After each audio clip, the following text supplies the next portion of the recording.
고정 댓글 링크 클릭 후 문의 주시면 언제든지 친절히 설명해 드리도록 하겠습니다. 현금이 몰리는 경기, 절대 속지 말자. 현금이 몰리고 있는 경기의 특성은 다음과 같습니다. 특정 팀으로 돈이 몰리게 하는 언론 기사가 뜬다.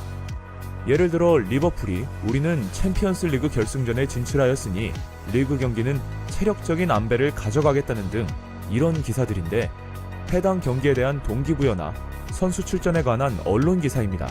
상대팀의 주축 선수가 결장한다는 소식이 뜬다. 흔한 예지만 바르셀로나와 레알 마드리드의 챔피언스 리그 결승전에서 바르셀로나의 메시가 나오지 않는다면 레알 마드리드의 승리가 예상되고 더 좋아 보이기 마련입니다. 배당률을 통해 어떤 팀이 더 강해 보이는 현상이 생기고 상대팀의 경기력이 좋지 못하다. 양팀의 우열을 가리기 힘들 때 배당률은 베터들에게 배팅을 결정하는 큰 역할을 하게 됩니다. 그리고 실제 시장의 반응으로 나타나기도 하는데, 많은 베터들이 이러한 오즈 페이크에 쉽게 당하기도 합니다. 그렇다면 과연 현금이 몰리는 경기들은 어떻게 대처해야 할까요? 제일 간단한 방법은 그냥 피하는 것입니다. 확실해 보이는 경기들이라도 현금이 몰리는 현상이 나타난다면 로또 픽으로 생각하지 않는 이상은 그냥 단순히 피하는 게 가장 확실한 방법입니다. 그런데 소액으로 가실 거면 이런 거짓 배당을 이용해서 역배당으로 도전하시는 것도 나쁘지 않은 방법입니다. 특히나 예전 편에 말씀드렸던 것처럼 리그 경기가 아닌 토너먼트 같은 경기에서는 더욱더 가능성이 좋습니다. 하지만 저는 안전을 가장 중요시 생각하는 베터이기 때문에 현금이 몰리는 경우에는 웬만하면 피하는 것을 추천드리고 있습니다. 다음으로 참고하셔야 할 사항은 해외 배당 변동을 이해하자입니다.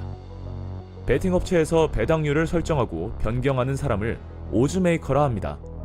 이러한 오즈메이커가 내놓는 배당률에는 해당 경기의 승률이 반영되어 있는데요. 배당률은 전 세계 베팅 회사에서 각각 자기들만의 스타일로 변동합니다. 특히 실시간 베팅이 가능하고 시간별로 마감이 되는 경기들은 수시로 배당이 변동됩니다. 또한 많은 베터분들이 말씀하시는 몰리는 경기의 경우에도 배당이 변동되는데, 현금이 몰리는 경기의 경우 베팅 업체에서 혹시 모를 당첨에 의한 손해를 막기 위해 배당이 하락되기도 합니다. 승무패가 모두 하락하는 경우는 극히 드물고, 승무패가 상승하는 경기는 베터들의 베팅을 유도하는 경기이기도 합니다. 대부분 해외 업체는 다음과 같은 정보를 제공합니다. 초기 배당, 변동된 배당, 배당이 하락 또는 상승한 베팅 업체의 숫자.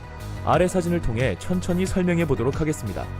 먼저 각 경기들의 승, 무, 패 배당이 나와 있고, 각각 틀 안에 소수점으로 보이는 것은 초기 배당, 변동 배당이며, 그 아래 백분위와 함께 나와 있는 것은 배당 하락이 이루어지고 있는 업체 수입니다. 또한 색깔별로 구분이 가능한데, 비교적 많은 배당 하락과 많은 업체의 변동이 이루어지고 있는 것이 빨강, 배당 하락은 있으나 업체의 변동이 심하지 않거나 그 반대의 경우는 주황으로 나타납니다. 배당 하락이 이루어지는 경기는 현금이 몰리는 경기라고 볼 수 있다고 앞서 설명드렸는데, 단순하게 생각한다면 현금이 몰린 경기 쪽으로 경기 결과가 나왔다면 베터의 승리가 되고, 그 반대로 경기가 나왔다면 베팅 업체의 승리로 마무리되게 됩니다.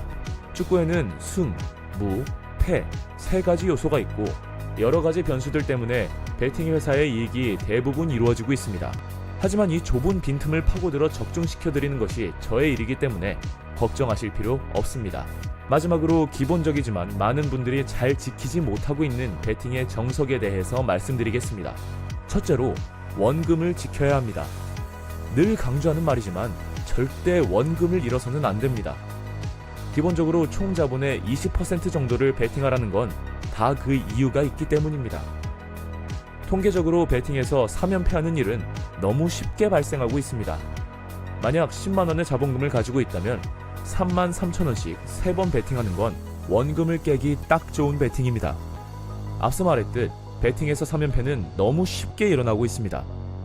그래서 최소 5회 정도는 베팅을 할 수 있게 총 자본금 대비 20% 정도를 베팅하는 것이 딱 알맞습니다. 금액이 너무 작아도 베팅에서 얻는 이익분이 줄어들기 때문에 20%가 가장 적당한 투자 금액입니다. 만약 3연패를 할 때마다 원금을 깨고 추가로 입금을 한다면 향후에 감정 조절 실패로 잃을 가능성이 더 높게 됩니다. 둘째로 저처럼 전문가의 말을 믿으셔야 합니다. 대체로 사람들은 자기 목숨과 직결된 의사의 말 빼고는 전문가의 말을 잘 듣지 않습니다. 왜냐하면 몇 달에서 몇 년간 무언가를 했을 때 다들 자기가 전문가라고 생각하기 때문입니다. 여러 연패를 하는 사람들의 특징을 살펴보면 대부분 아무래도 남의 생각보다는 자기 생각이 맞을 것 같고, 또 자존심 때문에라도 남의 말은 무시하게 되거나 남의 생각에 자기 생각을 덧붙이곤 합니다. 그래야만 심적으로 안정이 되고 뭔가 그럴싸해 보이고 자존감이 지켜진 것만 같기 때문이죠. 그래서 결과는 보나마나 연패의 늪에 빠져버리게 됩니다. 저도 초보자일 때는 전문가들의 말보다는 그래도 내 느낌이 맞겠지 하고 베팅했던 결과들로 인해 많은 피해를 봤던 적이 있습니다. 베팅에는 자존심을 무조건 버리셔야 합니다. 나보다는 전문성이 있는 전문가의 말을 꼭 믿으셔야 합니다. 셋째로, 모든 도박의 공통점입니다. 조금 땄다 싶을 때 자리를 털고 일어나셔야 합니다. 그것이 가장 중요합니다. 한 도박장에 오래 앉아 있으면 100% 돈을 잃게 되는데, 전 세계 카지노를 다 돌아다녀 봐도 오래 앉아 있는 사람은 100% 잃은 사람들이거나 곧 빈털터리가 될 사람들이었습니다. 지속적으로 오래 베팅을 하는 건 체력적은 물론 정신적으로 굉장히 힘든 일입니다. 집중력이 흐트러질 때가 반드시 오게 되는데 그때 많은 돈을 잃게 됩니다. 하루에 5만원에서 10만원까지 이득을 보지 못하더라도 조금이라도 이득이 났을 경우에는 멈춰야 할 때가 있습니다. 그때를 놓치면 결국 욕심을 이기지 못하고 카지노 도박장에 오래 앉아있던 사람들처럼 결국 빈털터리가 돼버리는 것이죠. 그 멈춰야 할 때와 이외의 모든 노하우들을 고정 댓글 링크로 문의 주시면 항상 친절히 답변해드리겠습니다. 영상이 많은 도움이 되셨나요? 저는 이런 노하우들을 알기까지 엄청난 시간이 걸렸습니다. 하지만 여러분들은 저처럼 고생하지 않았으면 하는 바람으로 모든 노하우와 베팅법들을 모두 공개하겠습니다. 영상 고정 댓글 링크 클릭 후 문의 주시면 언제든지 친절히 설명해 드리도록 하겠습니다. 영상 끝까지 봐주셔서 감사합니다.